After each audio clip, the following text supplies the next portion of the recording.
Hey, what's up? This is Chosen, and it is Monday. Time to get your week kicked off for Raid Shadow Legends and get you a wrap-up of everything going on. We've actually got a guaranteed champion event coming up, so we'll go over the full context of that and let you know my thoughts on that champion. We've got CVC starting. We are in the throes of the Holiday Fusion, and we will get you caught up on everything you need to know heading into this week, so let's get into it.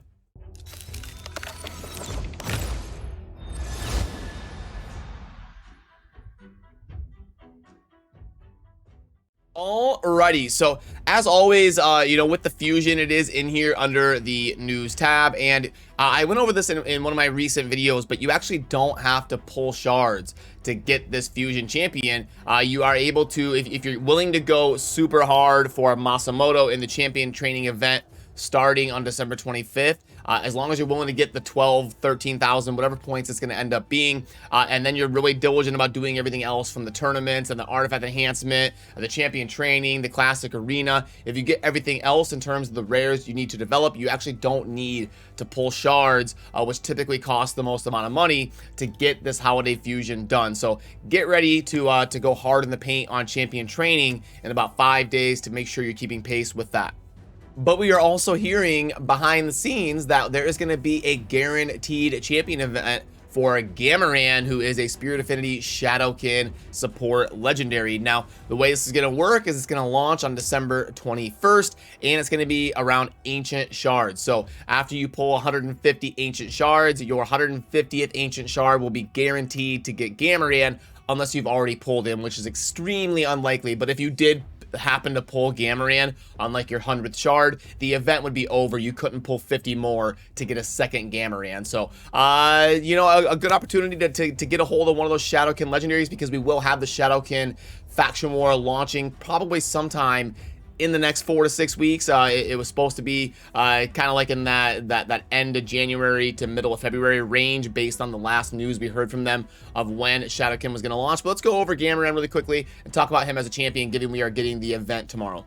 So first of all, for the base stats, we've got about 20k base HP. The attack doesn't really matter. It's a support champion. It does scale with attack, but it's one of those situations like Battle Khazar, where yeah, they scale with attack, but you're not really building them as a damage dealer. The defense, pretty normal. Speed of 109, that's very good. Anytime we're above like 105 speed, that's very solid. Crit rate, crit damage, not really a big deal. Base resistance of 40 is very sturdy. The base accuracy of 0 is a little bit unfortunate, because we do need accuracy on this champion. So I would say the really good base speed and the 0 accuracy are probably the two things to take note of in terms of the stats. Then for the A1, we've got a multi-hitter with each hit that can be booked up to a 50% chance of placing a block active skills for 1 turn. I like that because it's each hit. And if you get that up to a 50-50 as a double hitter, that's a pretty solid chance to occur, to be constantly blocking skills on the A1. So I do think that's pretty solid. So I would give the A1 like a 8.5 out of 10. Multi-hitter with some CC, love it. The A2, we can book it to a 3-turn cooldown. It's going to be an AoE, not really a big deal. He's not a damage dealer. But more importantly, we get a 100% chance of stealing 1 random buff from each enemy. And then after stealing, apply a buff spread, take that random effect from this champion and place it on all allies. That could be really impactful. That's a very good snowball ability. You kind of steal something, not only do you remove it, but you place it on your team. So again, I'd give this like 8.5, very solid A2. And then for the A3, so this is going to be the interesting one. This is going to get very wordy. This is kind of the signature thing that Gamuran brings to the table, new to the game. Can target dead or living enemies. That's the first time we've seen that in the game. I know this is wordy, but hang in there with me. I'll help you understand this. If the target is dead, you're going to place a block revive on them. So let's say there's somebody dead in the enemy team. You can actually target them with this ability and then place a block revive on them so they're dead forever and they can't be revived by like a Duchess or something. Then after that, you're going to attack all enemies, and each enemy will receive damage equal to 20% of the target enemy max HP. So you target that Rotos that's dead, and then you're going to attack everybody else based on the amount of HP that Rotos had. If the target is a boss's minion, the damage is equal to 20% of this champion's max HP. So if you do this in the Ice Golem, you target one of the dead minions that are next to the Ice Golem, it'll be based off of Gamuran's max HP. That last part where it says this attack cannot be critical and will ignore any shield and defense, that is going to be based on the after effect that attacks all enemies after you targeted the dead opponent that you're trying to place a block revive on. But then if you target something that's alive, you're going to place a True Fear on them for 2 turns and heal all allies by 20% of the target's max HP. So you True Fear someone with high HP, like a Mountain King or something, and then boom, you're going to heal your whole team for 20% of that massive Mountain King's HP. If the target is a boss or a minion again, the healing will scale with Gamuran's max HP instead. And the True Fear cannot be resisted, which is super critical. You pick out like that high resistance enemy like Siffy, and you just place a True Fear on them. It can't be resisted as long as they don't have block debuffs up. You just boom, True Fear. It doesn't matter if they have 700 resistance. You've got them down for the count, and hoping for those True Fears to proc and put their abilities on cooldown. So very interesting ability. Kind of the too long didn't read version is going to be, you can target someone dead or alive. If you target someone dead, you're going to place a block revive on them and then do damage to the whole team. If you target someone that's alive, you're going to place a True Fear on them that cannot be resisted, and then you're also going to heal your team. So you can kind of choose, do you want block revive and damage, or do you want True Fear and healing? So going to be a very good champion for manual to get a lot of value. It's going to be interesting to see how the AI goes about this. I'm going to guess that the AI is going to prioritize blocking revive on a dead opponent if they're able to be revived. And then if not, it'll just target somebody and place a True Fear on them and then heal. So very interesting A3 here, but again, I'm gonna give it like pretty much the same, like an 8.5 or so. It's very solid, lots of utility, but might be tough to get consistent value out of. There's a little bit of RNG involved in stuff here, with the right opponent already being dead, the True Fear not being guaranteed to proc, but it can not be resisted. So I'd actually give this like a 9 out of 10. This is a very cool ability here. And then we've got a passive that is going to be revive 1 random ally with 30% HP and turn meter each time an enemy is killed. So a really big snowball there. If you've got somebody dead on your team, you kill an enemy and boom, it's going to revive the person on your team that was dead just automatically because of Gamuran's passive here. But it does have a cooldown. You can book it to 1 turn though, so it's not much of a cooldown. You just can't like have a Rotos revive everybody right away 1 turn if he's procking Relentless set or something, and you've got only Rotos alive, and all of a sudden because of Gamuran's passive, or I guess it would probably need to be, if Gamuran is dead, this probably doesn't happen. But this champion has a very like interesting design. Like I'm thinking if he's dead, this won't proc. He probably has to be alive, so you'd have to have like Gamuran and Rotos alive or something, and then Rotos could start reviving the other 2 based off of the procs on Gamuran's passive.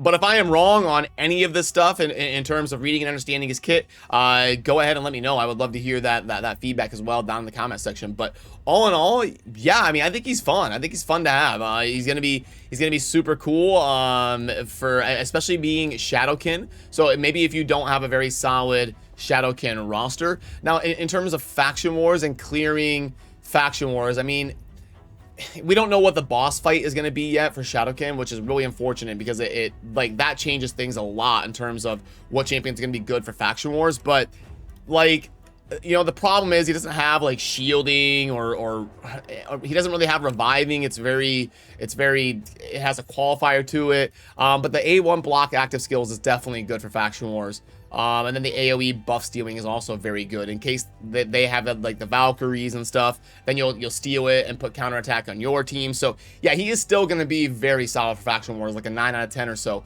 So probably we'll have to see how everything shakes out. We do got to be careful because right now we're during a fusion, and it's always rough to have to pull 150 ancients. But I would say it's probably worth it, especially if you are endgame and you've got some resources. Maybe you've already got 90 ancient shards saved up or something. It's probably worth it. He's a pretty solid champion to have in the newest faction in the game.